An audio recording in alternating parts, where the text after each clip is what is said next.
So today we're doing a deep dive into Ollie dog food. You've probably seen it everywhere. It's that fresh food diet promising, human-grade, vet-formulated meals. Exactly. And our goal here is to really get past the beautiful packaging and all that feel-good marketing. Right. We want to see if the reality actually matches the hype, because when you start digging, you find some weird patterns and definitely some contradictory reviews. Okay, so we'll look at what Ollie claims, what independent experts are saying about the actual nutrition, and then the big one, what real users are experiencing with cost and convenience. Well, let's start with their claims, because Ollie really does set a high bar. They're all about fresh cooked or baked food. And the ingredients are the main selling point. Yep. Oh, absolutely. We're talking real human-grade meats.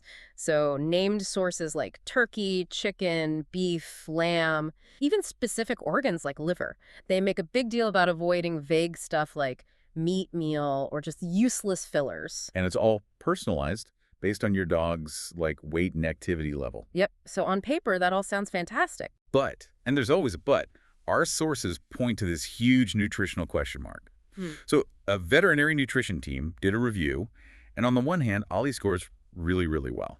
Right, on things like ingredient quality and bioavailability. Can you just quickly explain bioavailability? Yeah, of course. It's just how much of those good nutrients your dog's body can actually absorb and use, and Ollie's is high, so is its digestibility. Okay, so that's the good part. Where's the catch? Well, here it is. This is what we call the verification gap.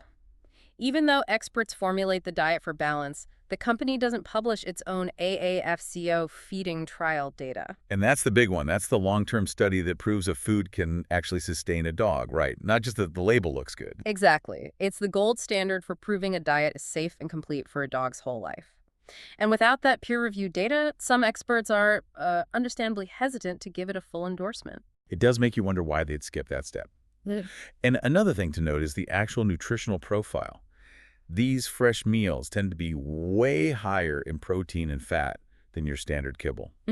Which can be great for a really active dog. Sure, but for an older dog, or maybe a small breed that's mostly a lap dog, that can mean a lot of excess calories fast. You have to be super strict with portion control. The risk of weight gain is definitely real if you're not careful. So how does all this translate to what owners actually experience day to day? The feedback is a very mixed bag. Let's start with the pros. What are people loving? The palatability is a huge win. For picky eaters, owners say it's like a miracle. They also rave about better stool consistency, shinier coats, just more enthusiasm at mealtime. Okay, but the cons are pretty significant too, I'm guessing. They are, and they mostly boil down to logistics. First, obviously, the cost is major, but then you have the sheer inconvenience of it. You mean the freezer space? The freezer space crisis. Yeah. And having to remember to thaw it every single day. And then portioning it out so carefully because of that high-fat content. It's a lot of work.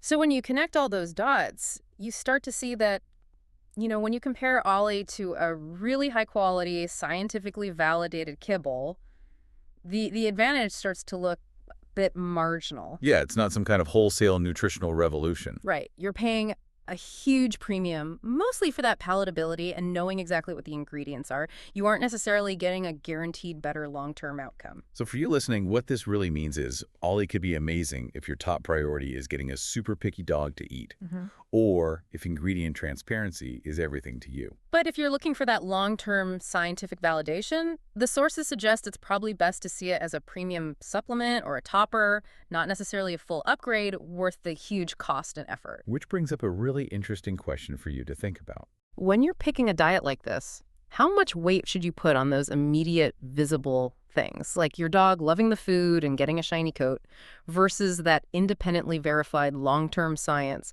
from something like an AAFCO trial? And a final thought to leave you with.